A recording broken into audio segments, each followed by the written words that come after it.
Journeys past and present, Chernihiv to Jerusalem. The ferry sailed across the wide open sea all through the next day.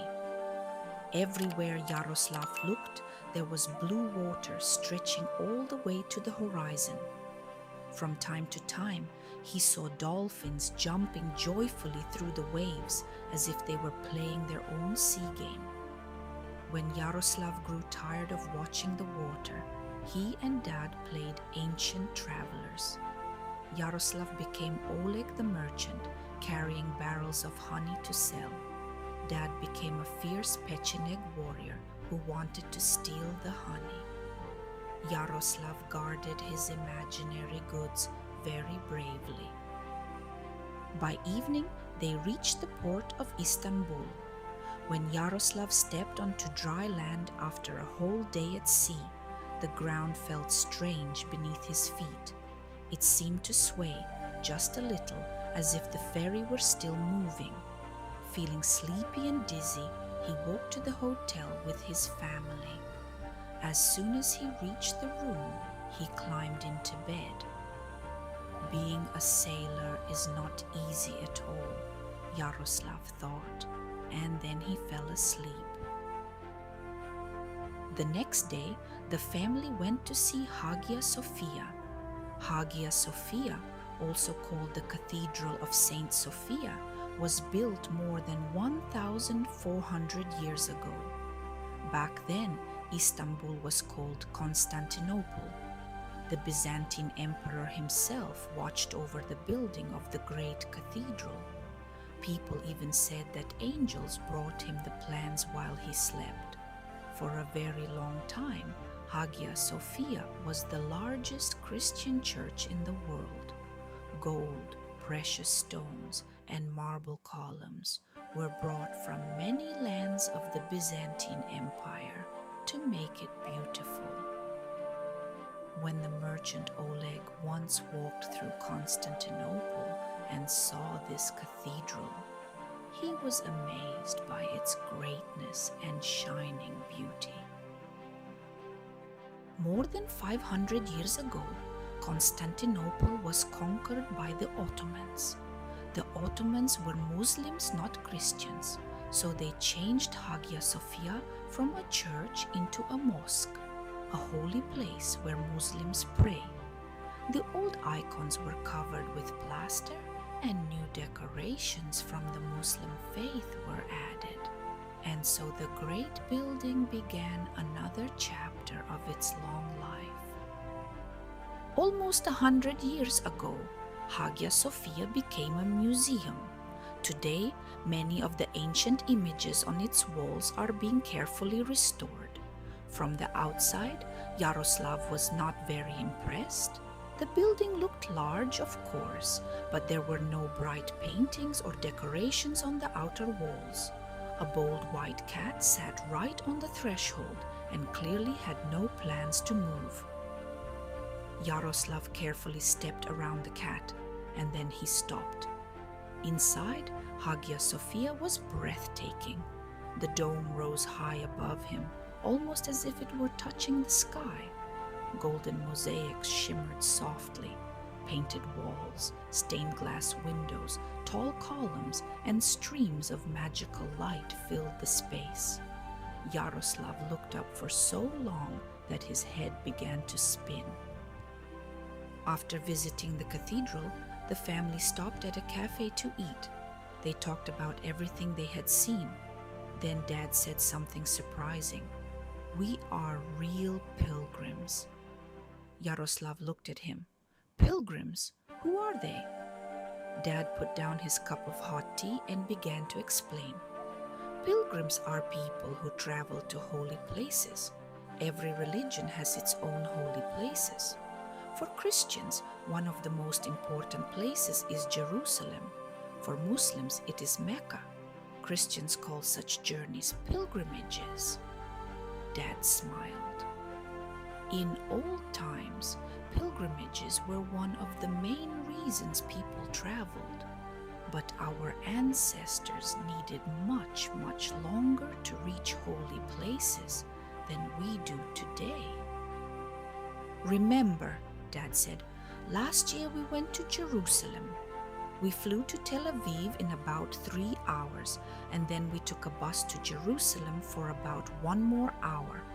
With all the waiting and transfers, the whole journey took us around 6 hours." Yaroslav nodded. "But more than 900 years ago," Dad continued, "about 200 years after Merchant Oleg's journey, a Ros's abbot named Danilo traveled to Jerusalem too. His journey there and back lasted more than 2 years." Danilo later wrote about his travels in a book called The Life and Travels of Danilo, Abbot of the Ros land. An abbot is the head of a monastery. In simple words, he is something like the director of the monastery. He cares for the monks who live there. He decides who should pray, who should work in the garden, who should help with meals, and many other important things. This happened in the time when the land of Roses still existed, the same land where Merchant Oleg had lived.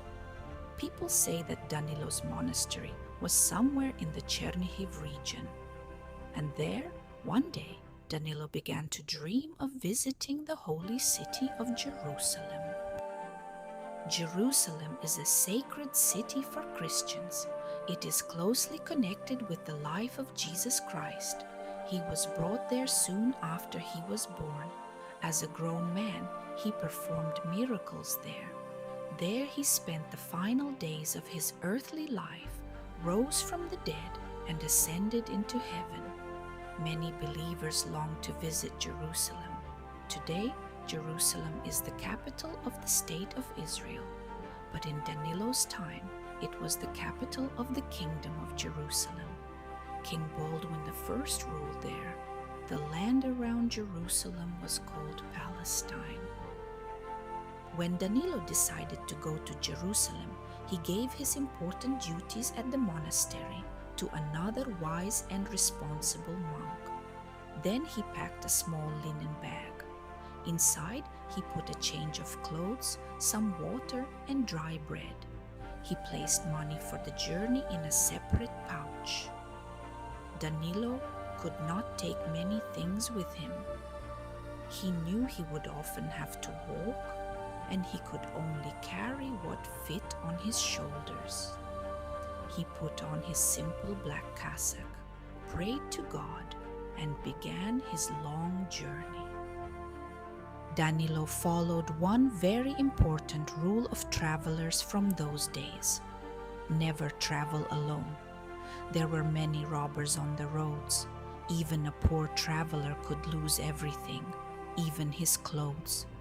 Danilo did not write much about the beginning of his journey, but we can imagine that he traveled from the Chernihiv region to Kiev with a group of pilgrims.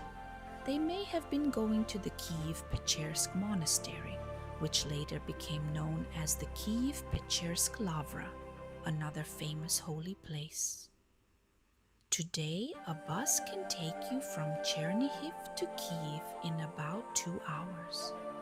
But in those days, pilgrims walked, so the journey took several days. At night, they stopped at inns to rest. An inn was like an old-fashioned hotel and restaurant in one place. Inns were built near roads, at the edge of villages, or between towns. They looked like large houses where travelers could sleep in guest rooms and have a warm meal. Travelers paid the innkeeper for food and a place to rest. Usually, after sleeping at one inn, a traveler would walk all the next day and try to reach another inn by nightfall. Step by step, the road slowly carried people forward. In Kiev, Danilo visited the Kiev-Pechersk Lavra and prayed there. Then he went down to the port in Podil. He needed to reach Constantinople. At that very time, a descendant of Merchant Oleg was also preparing to sail there. Like his ancestor, He was carrying goods for trade. Danilo saw him loading barrels of honey onto his boat. The abbot asked if he could come aboard. The merchant agreed for a separate payment, of course. And so Danilo continued his journey by water. On the boat, Danilo traveled along the same route that merchant Oleg had once taken. As we already know, the journey from Kiev to Constantinople took about 40 days. In Constantinople, Danilo may very well have visited Hagia Sophia. Perhaps he stood under its great dome, just like Yaroslav had. But soon he had to return to the port. From Tsargrad, that is Constantinople, he needed to sail farther across the sea. The merchant ship that took Danilo on the next part of his journey was not like a riverboat with many oars. This ship moved with sails. It did not need rowers in the same way. There were only 2 large steering oars, one on the right side of the stern and one on the left. The stern is the back part of a ship.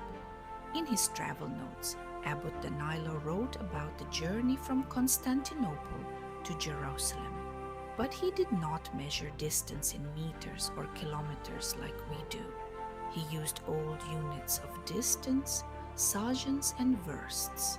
A sajan was a little more than 2 meters. A verst was a little more than 1 kilometer. From Constantinople, Danilo sailed across the Sea of Marmara. Then the ship continued into the Aegean Sea. It passed along the rocky shores of Asia Minor, the peninsula where modern Turkey is located today. After that, the ship sailed across a wider sea. Danilo called it the Great Sea. Today, we call it the Mediterranean. The waves carried the ship farther and farther from home. Along the way, the ship sometimes stopped at coastal cities and islands.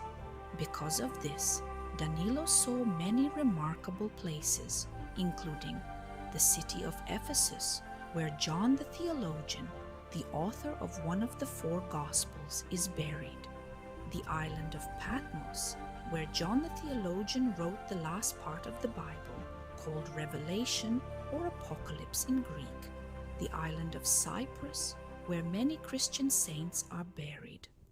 Incense is made on cypress. Incense is a sweet-smelling substance burned in churches. It is made from the resin of certain trees. Danilo saw those very trees on Cyprus. He also learned that the resin for incense is gathered in July and August. The ship's final stop was the port city of Jaffa. Today, Jaffa is part of Tel Aviv in Israel. From there, travelers still had to reach Jerusalem by land. First, they traveled 10 versts across a field to the Church of St. George, where there was a spring and a place to rest. Then they had to travel another 20 versts through rocky mountains. It was a difficult and tiring road. It took Danilo at least 1 month to travel from Constantinople to Jerusalem. Altogether, his journey from the monastery in the Chernihiv region to Jerusalem lasted about 2.5 months, perhaps even longer. Not 6 hours, like Yaroslav's family trip. Most likely Danilo traveled from Jaffa on horseback with a group of pilgrims. When they were 1 verst away from the holy city, they all got down from their horses. They bowed with deep respect, and then they continued on foot, full of joy. Danilo described Jerusalem as a large city surrounded by high walls. From above, the city looked a little like an uneven square. It stood among rocky mountains and deep gorges. There was no river, no well, and no spring inside the city. People lived on rainwater. And yet wheat and barley grew nearby. There were also many vineyards and trees, mulberry trees, olive trees, and fig trees. When tourists visit a new place, they often look for a guide to show them the most important sights. Danilo was like an ancient tourist, so he needed a guide too. First, he settled at the monastery of Saint Sava. The monastery of Saint Sava, also called the monastery of Sava the Sanctified, is an Orthodox men's monastery in the Judean desert near Jerusalem. It had been founded more than 600 years before Danilo arrived. The monastery was built in a huge, deep ravine with high stone walls. The monks' cells were caves in those walls. People say that Saint Sava, the founder of the monastery, once saw a pillar of fire at the very place where he later built the first church. Danilo lived at the monastery of Saint Sava for 16 months, that is 1 year and 4 months. There he became friends with a kind old monk who agreed to be his guide. Thanks to this wonderful guide, Danilo visited many important places in Jerusalem, including David's Tower, a tall stone tower that people saw when they approached the city. It was said that the prophet David wrote the book of Psalms there. The Church of the Holy Sepulchre, built over the cave where Jesus Christ was buried and rose from the dead. The palace of ancient King Solomon, a grand and beautiful place decorated with marble and mosaics. Danilo also visited holy places outside Jerusalem. The Mount of Olives, from which Jesus Christ ascended into heaven. The Jordan River, where Jesus Christ was baptized. Danilo noticed something interesting.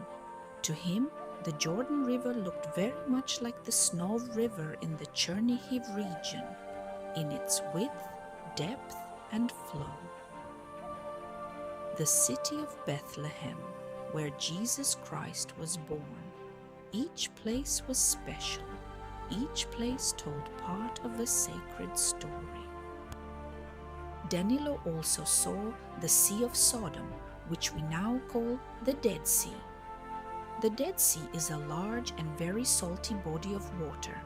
The Jordan River flows into it. The water is so salty that fish, crabs, and other water creatures cannot live there. That is why it is called the Dead Sea. It is also the lowest place on earth.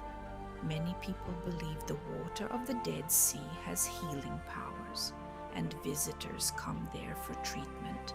And something very unusual happens in that water. If a person lies down in it, the water holds them up, and they float easily on the surface. Danilo remembered the old traveler's rule: never travel alone. But he also understood that traveling with only one guide could still be dangerous. So he made a clever plan. Danilo became friends with the local king, Baldwin I. King Baldwin was a crusader, and he often went on military campaigns to expand his lands. Crusaders were people who took part in the Crusades. The Crusades were military journeys made by Christians who fought against followers of other faiths. Their goal was to free the Holy Sepulchre from non-Christian rule. Whenever King Baldwin went on a campaign, Danilo joined his army and traveled with them to the places he wanted to see. That way, he felt much safer. He did not fear robbers or Saracens, the name many Christians used for Muslims in those days. Sadly, at that time, people of different religions often fought with one another. Many Muslims lived around Jerusalem, and Danilo did not want to meet armed strangers on lonely roads. so he traveled with the king's men and stayed close to the group. Danilo spent 16 months in the Holy Land. The Holy Land is what people call Jerusalem, and the places around it connected with the life of Jesus Christ. But at last, it was time to return home. Danilo traveled back the same way he had come. He reached Jaffa and boarded a merchant ship carrying jewels, precious ornaments packed safely in chests. They were being taken to Constantinople to be sold. The sea journey home had begun. During that voyage, an adventure happened. Near the city of Patara, 4 pirate galleys attacked the ship. Pirates are sea robbers. They attack ships and steal their goods. Pirates appeared long ago, as soon as people began trading by sea. A galley was a large wooden warship with sails and many oars. It could have as many as 25 pairs of oars and carry up to 200 people. Sometimes the oars were so huge and heavy that 5 rowers were needed for just 1 oar. The galleys surrounded Danilo's ship. The pirates jumped aboard and began fighting with the crew. The sailors had weapons to defend themselves, but the pirates were quick and determined. While some pirates fought, others grabbed the chests of jewels and took money from the passengers. They even took the coins Danilo had saved for his journey home. Luckily, they did not find everything. Danilo had been careful. He had divided his valuables into several parts and hidden them in different places. Because of that, he still had something left. The pirates were in a hurry, so they did not take all the cargo. After the attack, the ship continued on its way and safely reached Constantinople. From there, Danilo sailed to Kiev on Aras's boat. Then he walked back to his monastery. When he arrived, everyone greeted him with great joy. He had brought home a very precious souvenir, a lamp that had once burned near the burial place of Jesus Christ. For the monks, it was a treasure beyond price. After returning home, Danilo sat down and wrote about his travels. He told the story of the roads, the seas, the holy places, the long months far from home, and all the adventures he had lived through. "And that is the story," Dad said, gently pushing his empty cup aside. "Now it's time for us to go." Everyone got up from the table and went back to the hotel to rest. That night, Yaroslav dreamed of sunny Jerusalem among the mountains, the salty Dead Sea, where people floated like little boats, and pirates who, for some strange reason, were attacking their ferry. But in the dream, Yaroslav was not afraid. After all, every traveler knows the world is wide, the road is long, and the best journeys always become stories.